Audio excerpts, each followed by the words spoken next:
whenever he was entering the Jagannath temple at the Singadwara gate, каждый раз, когда он заходил в Джаганнатхпури через Нрисимха-Гhat, ворота Нрисимхи. No, Singadwara. Сингадвара. Well, I suppose it is Nrисимха-Dwara, you can say. Да, я немножко оговорился. Махарадж говорит, что да, наверное, их можно назвать Нарасимха. Because there's a deity of Lord Nrsimha, as Lord Chaitanya was going up the steps into the temple, there was a deity of Lord Nrsimha on the left side. Потому что, когда Господь Чайтанья поднимался по лестнице, чтобы войти в храм, слева от него там было божество Нрисимхи. And he used to offer his obeisances and recite these verses. И обычно он как раз приносил свои почтительные поклоны и повторял вот эти стихи. Tavakara kama varena kama adbhuta sringam dalita hiranyakashiputa nubringam keshavadrita narahari rupa jai jagadisha hare jai jagadisha hare jai jagadisha hare. This is one of the verses from the Das Avatar Stotra of Jayadev Goswami. Это один из стихов из Das Avatar Stotra Jayadev Goswami. So we sing them together. А мы поем эти две части вместе. Because Srila Prabhupada actually told the devotees to do that. Потому что таково было наставление Шрилапады преданным. In 1967, в 1967 году, shortly after they had opened the temple in San Francisco, вскоре после того, как они преданные открыли храм в Сан-Франциско, in Haight-Ashbury, which was the hippie center, это было в местности, которая являлась центром хиппи. Srila Prabhupada had a heart attack. У Шрилы Прабхупады случился сердечный приступ. He was very ill and thought could have to leave. Он был очень болен и даже думал о том, что, возможно, ему придется покинуть эту планету. Преданные спросили его, что они смогут для него сделать.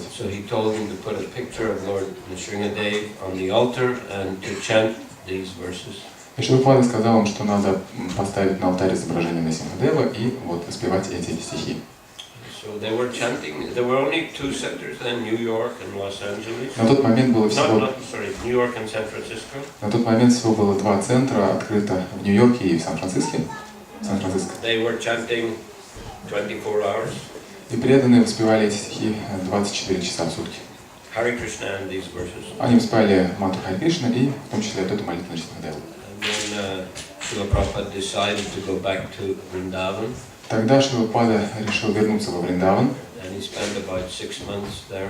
И примерно 6 месяцев он провел там. And in the warm climate, in a familiar environment of Vrindavan, his health became much better. И в этом теплом климате, в такой привычной ему знакомой атмосфере Вриндавана, его здоровье поправилось. And then he again returned to USA. И тогда он снова вернулся в США. And continued his preaching activities. И продолжил свою проповедническую деятельность. And as we know, the movement grew very rapidly. И, как мы знаем, после этого движение очень сильно выросло.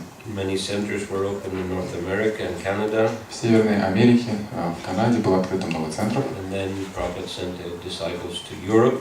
Потом Прабхупада отправил своих учеников в Европу. Where they developed the movement in England and Germany. И они стали развивать движение в Англии и Германии.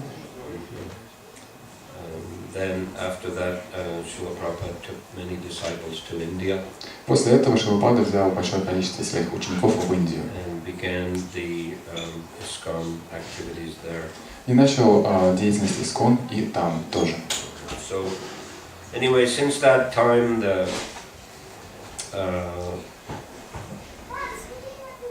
the worship of Lord Nrsimha-Dev has always continued in all the ISKCON temples. Но как бы то ни было, именно с того времени во всех храмах ИСККОН началось поклонение Нрисимха-деву. So all the temples have a picture of Lord Nrsimha-Dev on the altar. Во всех храмах есть изображение Нрисимха-дева на алтарях. Some of the temples even have deities as you have here. А некоторые храмы даже имеют божество Нрисимха-дева, как вы здесь, в Самаре. In Mayapur, of course, there's a very powerful deity of Nrsimha-Dev. Конечно же, в Майяпуре есть очень могущественное божество Нрисимха-дева. And after the Aratic ceremonies, we always chant these prayers to Lord Nrsimha-Dev. И после церемонии арати мы всегда поем вот эти молитвы, обращаясь к Нрисимха-Деву. For the protection of the devotees and the movement.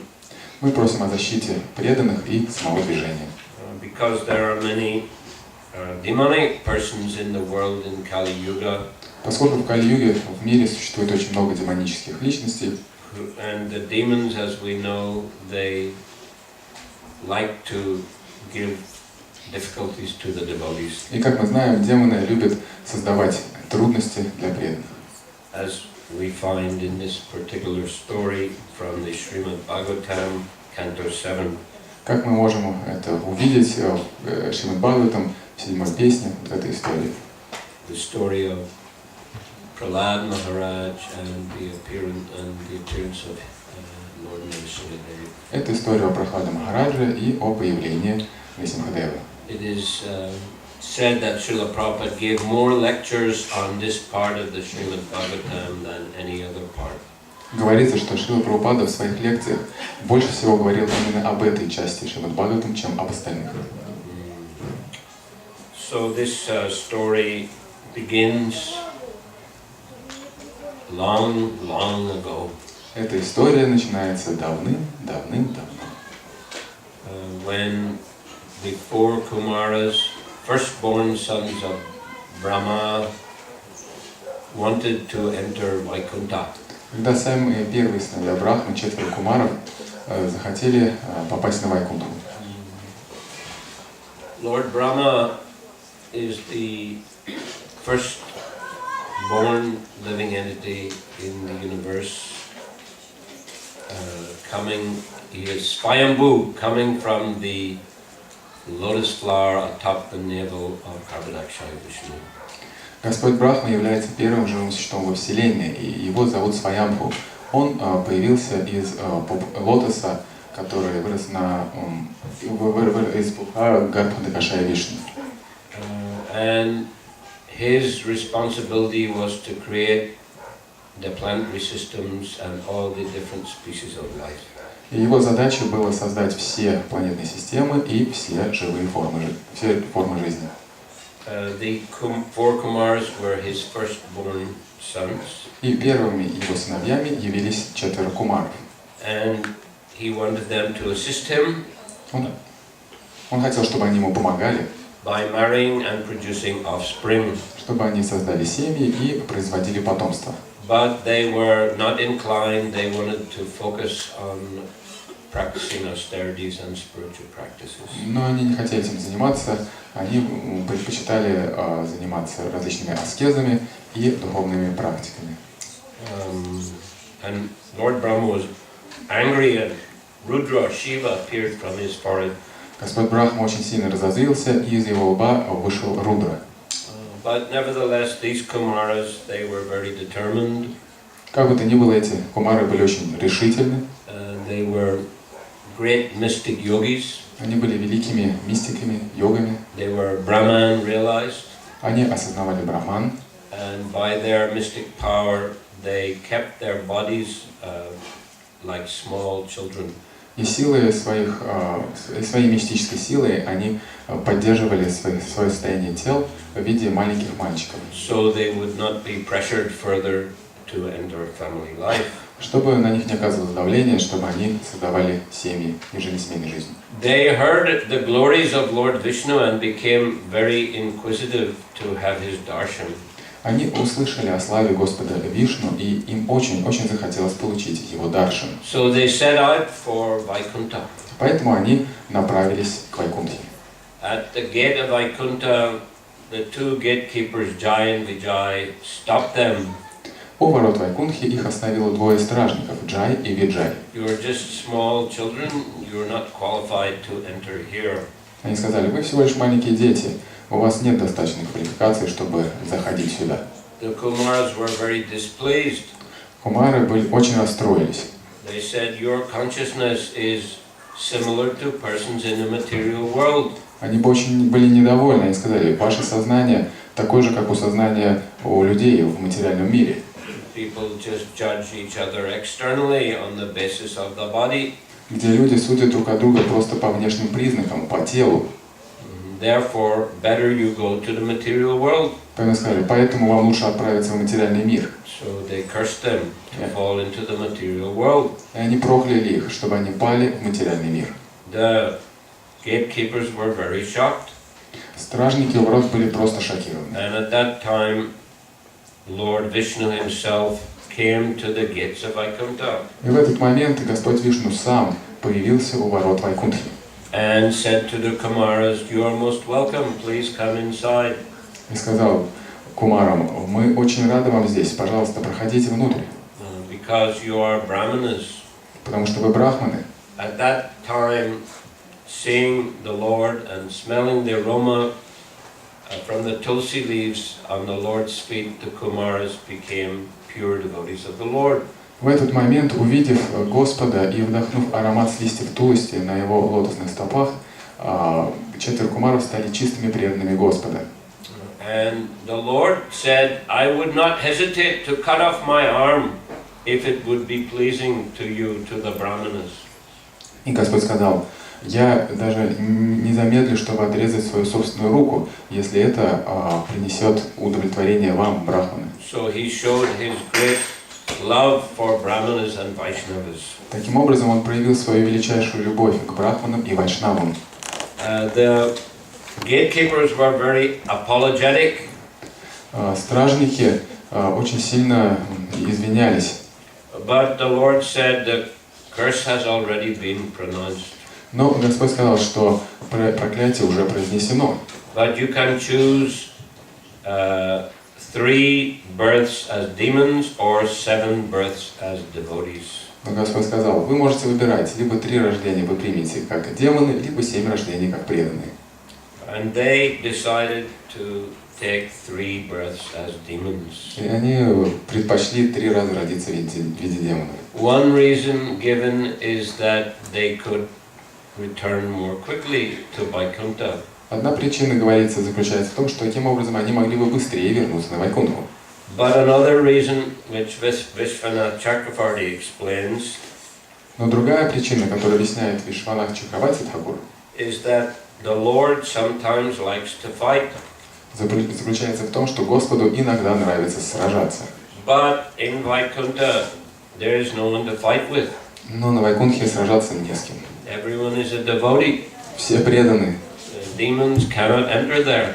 Демонам туда вход воспрещен. So these gatekeepers had a desire to satisfy the Lord by fighting with Him. Поэтому у этих стражников было желание удовлетворить Господа, сражаясь с Ним. And in order to do that, they had to take birth as demons in the material world. И чтобы сделать это, им нужно было принять рождение в виде демонов в материальном мире. Not small demons like we find nowadays. И не таких мелких демонюк, которых мы видим сейчас, в наше время. But the most powerful demons in the history of the universe. Но самых могущественных демонов в истории Вселенной. And they were so powerful, they were able to create great havoc.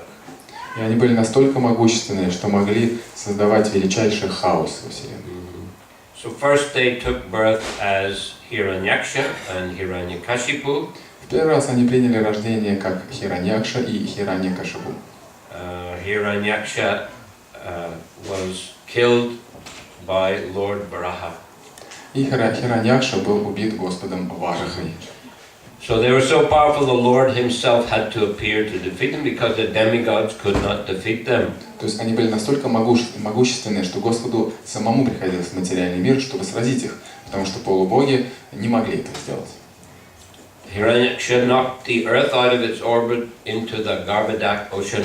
Хираньякша снял Землю с ее орбиты и спрятал ее в океане Гарбхадака. And diving into the ocean, he challenged Varuna, the demigod of the waters. И, нырнув в океан, он бросил вызов Варуне, богу океана. But Varuna said, "I'm too old, I cannot fight with you." Но Варуна сказал, я слишком стар, я не смогу с тобой сражаться. Soon you will meet the person who will defeat you.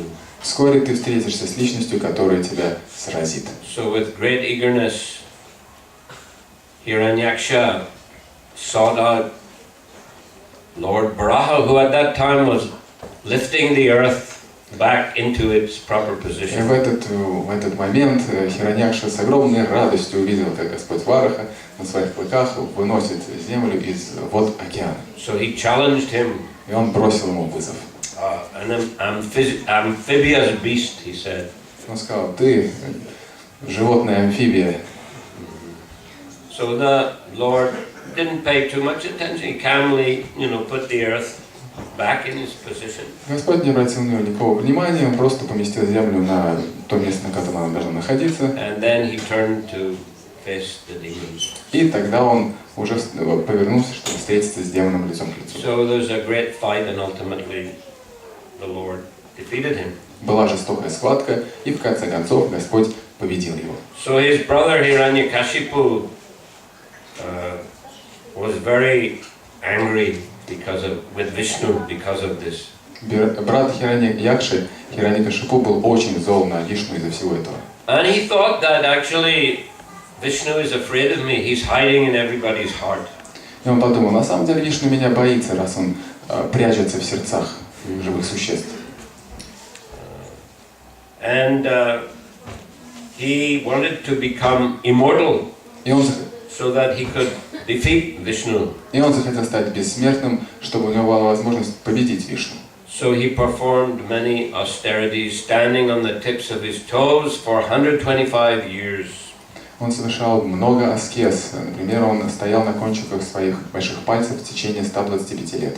And the ants formed an anthill around his body and ate all the flesh from his body. Муравьи создали за это время на нем муравейник и съели всю его плоть. But by mystic power he was maintaining his life airs and his soul within that skeleton. Но мистическими силами он поддерживал свой жизненный воздух и душу внутри этого скелета. So that even when he touched his feet on the ground, it was creating tremors in the heavenly planets. Когда он даже ступал по земле, это создавало сотрясение райских планет. So the demigods requested Lord Brahma, please pacify him. И тогда полубоги попросили Господа Брахму, пожалуйста, чтобы он его как-то умиротворил, успокоил. So Brahma came and he asked Hiranyakashipu, stop please these horrible austerities. What benedictions would you like?